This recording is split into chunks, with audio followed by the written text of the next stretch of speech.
Umat yang jumlahnya terbesar, terbanyak, bahkan konon menurut catatan sampai 90%, tapi dipermainkan oleh mereka kelompok-kelompok kecil ini. Walyaksifanna fi qulubikumul wahn. Pada saat itu di hatimu dicampakkanlah penyakit wahan. Sahabat kemudian bertanya, "Wa mal wahnu ya Rasulullah?" Apakah penyakit wahan itu ya Rasul? Beliau menjawab, hubbud dunya wa karahiyatul maut. Penyakit wahan itu tidak lain hubbud dunya wa karahiyatul maut. Terlalu cinta kepada dunia dan terlalu takut kepada mati.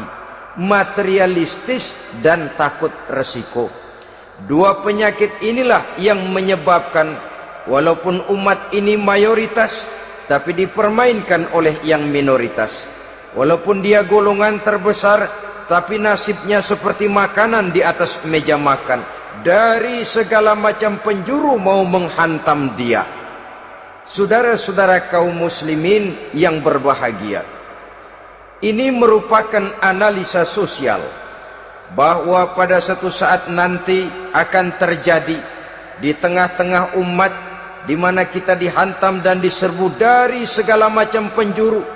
Akidah didangkalkan, peradaban dan kebudayaan dirusak, makanan dan minuman diracuni, pakaian ditelanjangi dan lain sebagainya, sampai kita melepaskan nilai Islam yang kita cintai ini.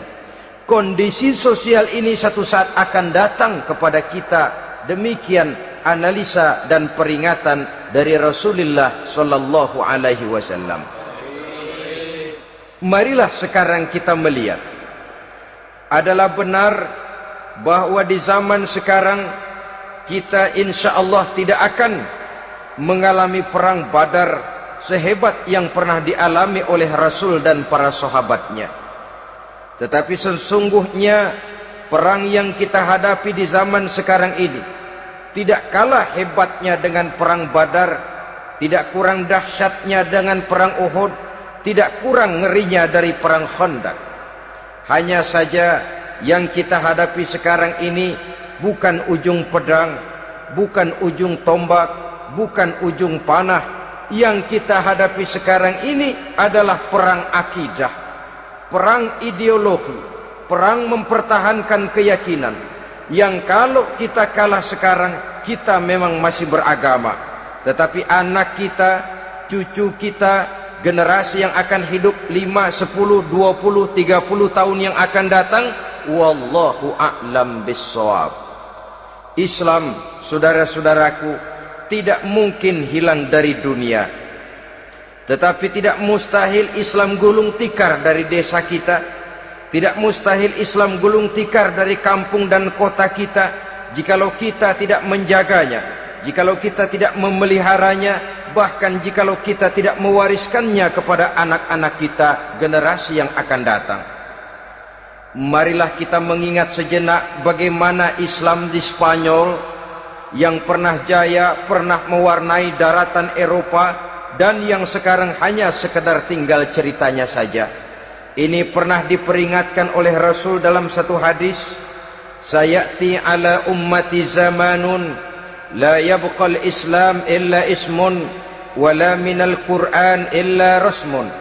Akan datang satu masa di tengah umatku di mana pada masa itu Islam ada tapi hanya tinggal sekedar namanya saja, dan Quran pun ada tapi cuma sekedar tinggal tulisannya saja. Apabila kita tidak mewariskan ini kepada generasi yang akan datang, maka serbuan-serbuan dari berbagai macam penjuru dari hari ke hari semakin kita rasakan kehebatannya. Tidak mustahil sejarah Spanyol akan terjadi di desa kita, akan terjadi di kampung kita, akan terjadi di kota kita. Orang Spanyol kalau mereka cerita kepada anaknya, mereka akan cerita, "Nak, di sini dulu ada masjid."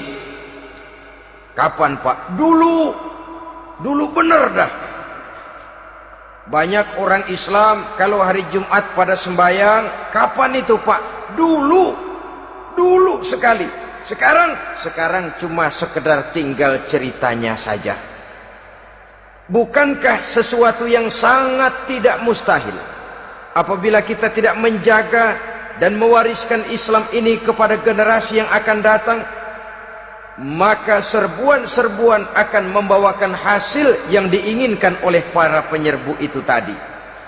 Kita sudah menjadi umat yang mayoritas, tetapi umat yang mayoritas ini menurut Rasul dikepung sedemikian rupa, akidahnya didangkalkan, peradaban dan kebudayaannya ditekan sedemikian rupa, kehidupan sosialnya dibuat individualis, kemudian dari segi pergaulan, pakaian, makanan, minuman dan sebagainya diracuni, sampai dia tidak lagi berpegang teguh kepada agamanya.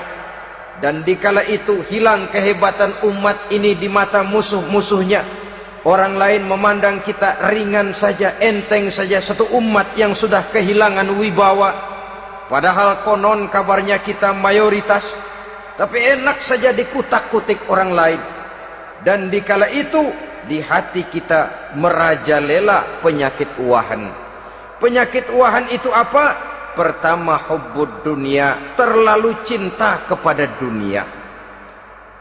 Terlalu cinta kepada dunia yang menyebabkan kita lupa akan tanggung jawab dan kewajiban, lupa meneruskan dan mewariskan Islam kepada generasi yang akan datang. Kita berlomba dan berlomba hanya untuk mengejar dunia dan seluruh isinya, baik dia bernama material, baik dia bernama seksual, baik dia bernama pangkat, jabatan dan kedudukan. Berlomba-lomba kita di dalamnya sampai tercampaklah penyakit hubbud dunia di dalam hati ini. Berurat dan berakar dunia itu, sulit dan berat kita berpisah daripadanya. Akibatnya kemauan untuk berbuat demi dan atas nama agama sangat sulit terwujud di dalam kehidupan ini. Yang kedua, karahiyatul maut, terlalu takut kepada mati. Baik mati ajal, mati dalam artian yang sebenarnya, baik mati usahanya, baik mati karirnya, baik mati pangkat dan jabatannya. Sehingga dengan demikian akibatnya jatuhlah kita menjadi umat yang kehilangan wibawa di mata orang lain. Saudara-saudara kaum muslimin rahimakumullah, saya katakan tadi, perang yang kita hadapi di zaman sekarang adalah perang akidah. Perang menghadapi peradaban dan kebudayaan yang menghancurkan moral daripada anak-anak kita.